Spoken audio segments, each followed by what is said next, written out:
The historians decided Shu Yanmiao needed training, which in Wenhua Hall terms meant, let's see how dangerous this kid actually is.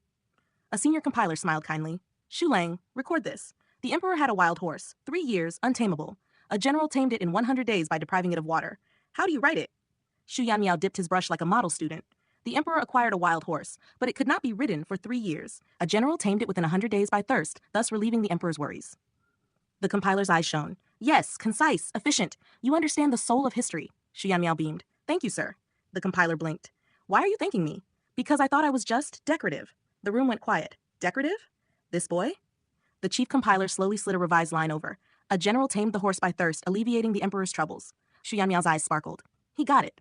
It's not about the horse. It's about how you phrase the emperor's problems. The chief compiler swallowed. Maybe this wasn't a mascot. Maybe this was a loaded crossbow in scholar robes. Meanwhile, the old emperor stormed into Jiaofang Hall, looking like he'd fought a pack of raccoons. Empress Doe stared at his beard. Why do you look like you lost to a broom? Peasants, he roared. All of them.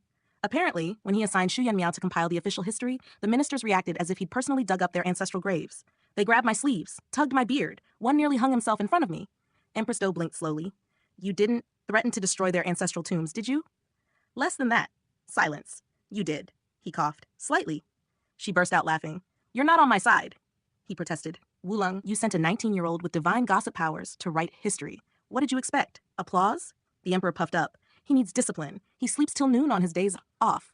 He's 19. He's lazy. And now your chief compiler fainted. Fragile, the emperor scoffed. Back in Wenhua Hall, chief compiler's song fainted. Revived, fainted again, revived again. Because Shu Yanmiao's inner voice had begun browsing his ancestor like a scandal archive. Oh, founder of the Guangping Song clan. Let's see. Chief compiler song sat upright with pride. His ancestor, heroic general, son-in-law of a Khan, founder-level legend. Visited an exiled friend. Drank hot wine. Friend died. Coincidence. Climbed a mountain with a poet. Waved bronze umbrella in a thunderstorm. Lightning struck. Poet died. Unfortunate. Declined to supervise martial exams due to stomachache. Replacement got shot in the throat by a terrible archer. Other historians quietly scooted their chairs away from Chief Compiler Song, just in case misfortune was hereditary. Then Shu Yanmiao's thoughts brightened. Wait, is it true he was a eunuch? The hall froze. Pen stopped mid-stroke. Chief Compiler Song's soul left his body. Confirmed. Fully castrated. Dead silence. Wait, he healed himself naturally? Every single official leaned forward. He what? Chief Compiler Song felt lightheaded. His bloodline restored. He nearly wept with relief. Then Shu Yanmiao continued. He told the emperor directly. Emperor had physicians confirm it, then released him with gifts. What a kind ruler. Half the hall nodded respectfully. The other half wondered if eunuchs everywhere were about to face daily inspections. Chief Compiler Song wiped tears. I shall submit our family's private history immediately. Translation, I am writing this before this lunatic does. Word spread, noble families gathered like condemned men. If we step forward, it's a knife. If we don't, it's also a knife. Fine, let Chao go first. Taizi Jianqi Chao marched in bravely. He was confident. His ancestor was the Chao family's beautiful, refined, elegant, untouchable. Shu Yanmiao tilted his head. Oh, this is the one who insulted the Minister of Works by calling him an eagle, and everyone called him Brother Eagle for 3 years. Chao slammed into the doorframe. What?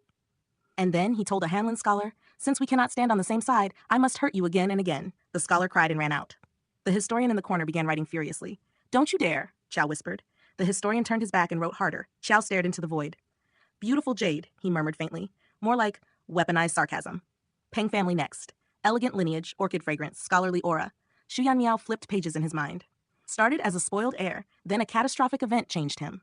Peng descendant braced for war tragedy, took 5-stone powder, stripped naked, opened the door, entire extended family visiting to congratulate him. Silence. Then mental screaming. Ultimate social death. Half the hall bit their sleeves to stop laughing. Someone sobbed quietly. That book was my eternal muse. He hid it home 3 years. Official history says, sudden enlightenment, actually detoxing and avoiding eye contact. Several scholars clutched their chests, their literary idol, enlightenment via embarrassment. Then came Guo the poetry sage, surely safe, surely untouchable. Prepared 1,000 poems while young, had elderly masters revise them, waited until they died, published polished masterpieces. The room stopped breathing. So the sage means? Borrowing from sages. A collective, dignified intellectual heartbreak occurred. Across the capital that night, faint sobbing echoed. Husband, don't speak to me. Guo, why? Fathers locked themselves in studies. Sons were shipped to distant academies. Why? You don't understand. Just avoid anyone named Eagle. Meanwhile, Shu Yanmiao slept like a baby. Day off. Noodles, fried twists, milk tofu, lying cat on his lap, peace. Somewhere in the palace, the emperor asked the Jinyue commander, how was Wenhua Hall today? The commander hesitated. No survivors. The emperor leaned back slowly. What? Across the capital, reputations were dying dramatic, theatrical deaths. And at the center of it all, a 19-year-old who just wanted to write concise history and maybe sleep till noon. The Taoist stood there like someone who had just realized the script changed without telling him. Wait, this wasn't the plan. Weren't they supposed to accuse the crown prince and trigger imperial rage? Why did it suddenly feel like the court had flipped the chessboard and started playing a different game? The minister of imperial sacrifices glanced at him and chuckled under his breath.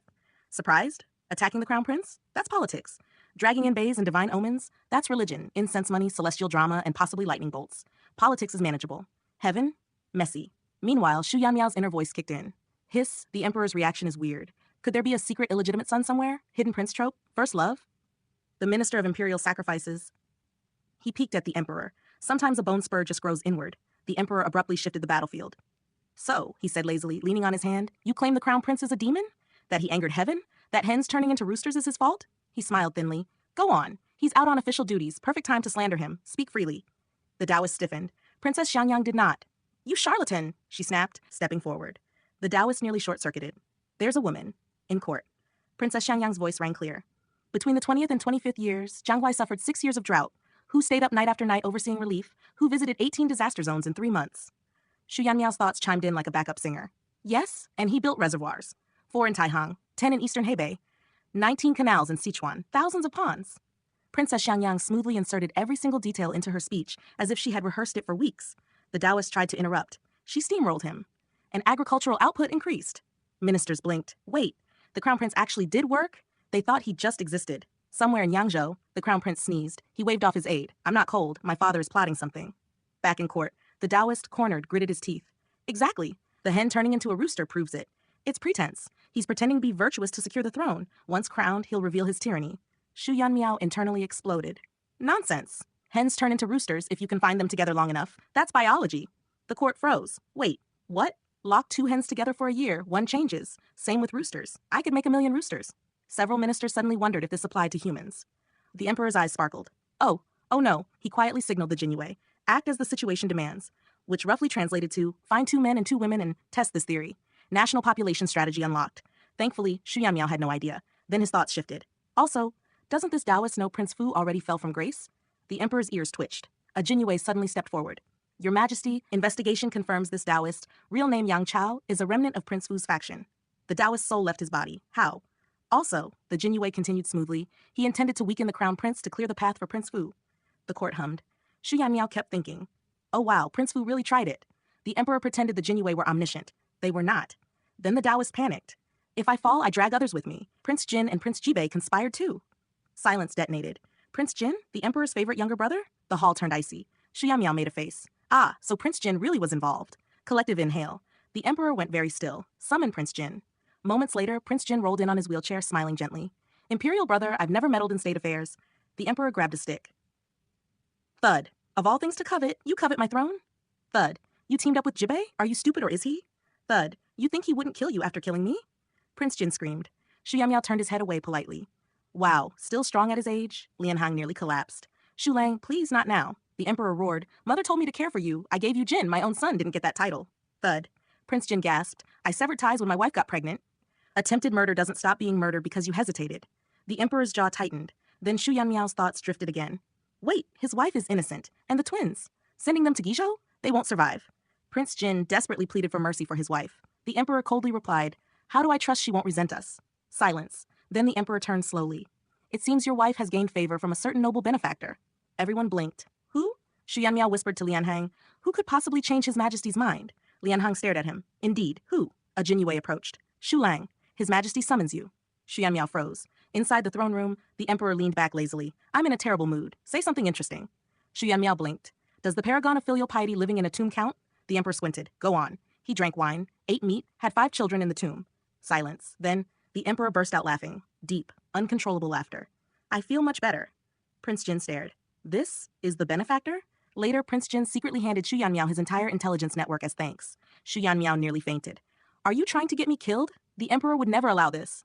The emperor internally screamed, I would. Fine. If they insist, I'll scatter them into the army so no one thinks I'm building power. Survival first. The ministers collectively panicked. No, keep them. Please. Before that chaos could explode, a censor stepped forward. I impeached the Marquis of Yongchang. The Marquis went pale. Over the Jingguan built from enemy corpses. Ah, that. 7 months ago. Why now? Oh, because someone embezzled military funds and the Marquis's adopted son found out. The assistant minister of war froze. The son-in-law did it. The assistant minister almost collapsed. The crown prince, returning to court with carefully prepared evidence, walked in dramatically, only to hear Shu Yanmiao thinking, woohoo, he's back. He smiled gracefully. I still want to ask how it felt lining up for salted goose and punching a thug while pretending to be a cripple. The crown prince coughed violently. The emperor boomed, good. Scholars glared at him. The emperor immediately pretended to read a memorial like a dignified ruler. And somewhere in the hall, Shu Yanmiao just wanted to be a salted fish in peace. Unfortunately for everyone else, peace was not an option. So it starts with Shu Yanmiao doing what he does best. Absolutely nothing. The emperor says good. And Shu Yanmiao instantly whips his head around like, oh, what's good? Did someone mess up? Did someone die? Did I forget paperwork? But no, the emperor is just reading memorials. Satisfied.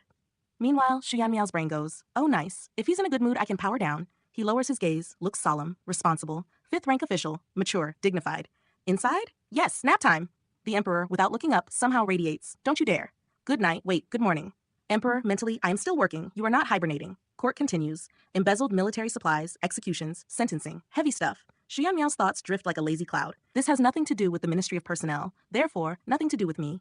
He prepares to spiritually exit his body, and then, the Ministry of Personnel will handle the appointments. Shu Yanmiao's soul slams back into his body. He sits up internally like a startled cat. Okay, fine. We'll pick replacements. Flip files, easy. Back to sleep. Emperor, oh no, not again. Then the emperor casually drops. We're increasing soldier benefits. 3 meals, pork and wine every 5 days. The entire court? Ministry of War? Your Majesty is wise. Ministry of Revenue? Emperor, the Woku found mountains of gold and silver. Revenue. Ah, excellent. Carry on. And then the Ministry of Personnel will handle this. Ministry of Revenue? He rises like someone just diagnosed him with responsibility. Another task? This isn't even our department. The emperor gently says, if there's another embezzlement, you may remove your own official caps. Translation, if this fails, I remove your heads.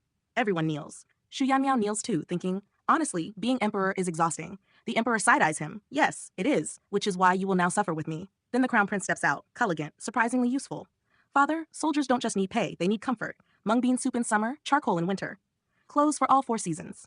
The scholars beam like proud PTA parents. The emperor glows. This is my son. The crown prince internally.